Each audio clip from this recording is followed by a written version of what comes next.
Hey guys, it's Sam, and this is my spoiler-free review of The Queens of Innis Lear by Tessa Gratton. Before I get into this, yes, I'm home for the holidays, and for some reason, my parents, namely my mom and my uncle, who sometimes stays in this guest room, decided to decorate my old childhood bed and room with this quilt thing, which is just not my particular aesthetic in any way. I'm quite alarmed because I spent many years of my life in this room, and this is just not what I expected to find in it. But I digress. There's only going to be a few videos here, thankfully, and then we will return to my space and my books. But I wanted to get this review up of The Queens of Innis Lear. So The Queens of Innis Lear is a standalone epic fantasy novel that takes place in a fantasy world that is inspired by the King Lear Shakespearean tale, but is its own very unique twist on it. This is a multiple POV story that mainly follows King Lear's three daughters, but also has different perspectives from other people involved in all the political turmoil that's happening there. At its core, this is a story of a magical island that kind of has a soul of its own, different kinds of magic and religion, and what can happen when you turn away from what your heart tells you. So first off, let me lead with the fact that this is a very dense story. This book took me nearly a month to read. I started it on the 25th of November, finished it on the 20th of December. And it's not that I didn't like this book, it's just very, like I said, dense and almost hard to get through at times. Now, a lot of that time was spent with me having a very busy life and not having a ton of time to read. But even when I had time to read, this just took me a lot longer to get through because of the denseness of the world building, of the characters, of the writing, of basically everything about it. So I'm going to be referencing that point throughout this review. But as far as the world building, this is a very atmospheric story. Innis Lear feels like it's a living place. It has this magic, but also the nature and everything kind of feels like its own character. Innis Lear is its own character within this story and is kind of pushing the story along in many ways. So that is a lot of fun. There are a lot of things that were referenced as far as the world and places outside of this world that I wish that we would have kind of gotten more of.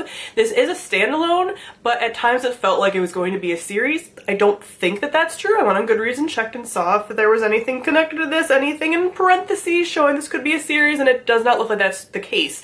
But there are definitely things that were dropped in that made it feel like there was going to be more expanded upon, and there's not.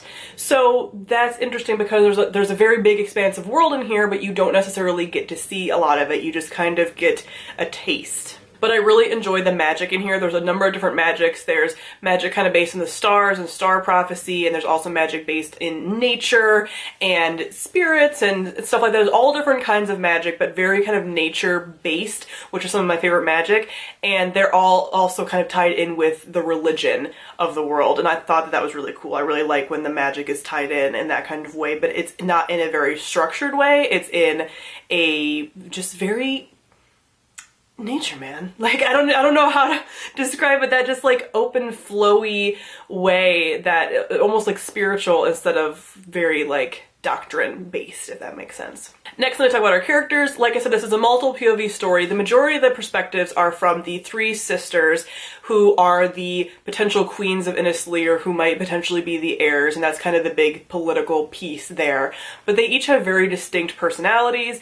They are very interesting and just complex. So what was really fun about this story, but also what made it very dense, is that all of these characters are incredibly morally gray, complex, have interesting motivations for the things that they do, and no one is the good guy. So within this story, it's not like a grimdark necessarily, where I would say that it's that level of moral grayness. I know some people have a lot of problems with like morally gray characters, but this just feels like there is no right way to go about things in this story. There is no perfect hero in this story. There's definitely some characters that you can kind of feel are a little bit better than others, but overall, even the people doing bad things are doing them for fairly good reasons, and it just made the whole dynamic and how everyone's relating to one another really interesting. I really found myself not knowing quite who to pull for in the story, which I always really appreciate when there's that kind of ambiguity about the story where you're not really sure who to be pulling for and who's gonna end up on top. It was just kind of shrouded in mystery the entire time, which was a lot of fun. There's also some really good romantic elements in here. I wouldn't say this book is necessarily very romance heavy, but there's a lot of romantic relationships in here, but in a way that again feels very raw and very human. This book just felt like I said, ambiguous, raw, and human is the best way to describe it, because again, a lot of those things aren't tied up in a nice pretty package, but I really enjoy the different couples that were in here and their dynamics and how strongly a lot of them felt for one another, whether that was strongly with hate or strongly with love, strongly with lust. Like, all of this stuff was just very interesting and something that I really enjoyed reading, even though again, it took me a long time to read. And lastly, we talk about the plot.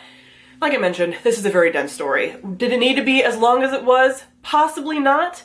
I also enjoyed most of what I was reading. I did get to a point where I was like, oh, I'm enjoying this, but I just wish I was done with it because I've been reading it for so long and I don't tend to read books for that long.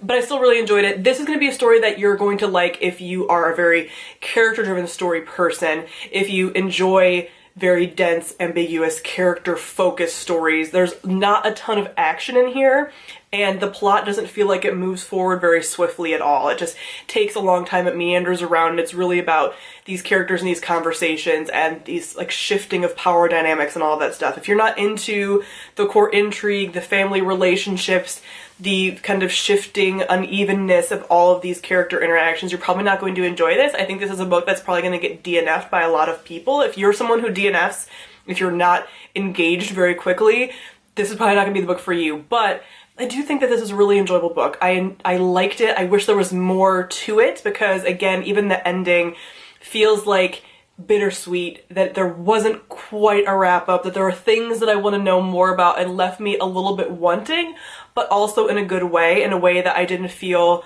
disappointed or like I was gypped in any way, but where I still feel like I wanted just a slight bit more and left me wanting a little bit more in a kind of a good way, sort of a good way. So overall, I gave The Queens of Innis Lear 3.75 stars. I think because of just the density of it and the fact that it did take so long, I kind of ticked off a few points there, but overall I still really enjoyed this, and it left me wanting more, and it was different. It was a different reading experience that I overall enjoyed, and I would be interested to see more from Tessa Gratton and even more from this world, because I think there's a lot more that you could dip into here. So comment below, let me know what you thought of The Queens of Innis Lear. Thank you all for watching, and I'll see all of you guys soon. Bye.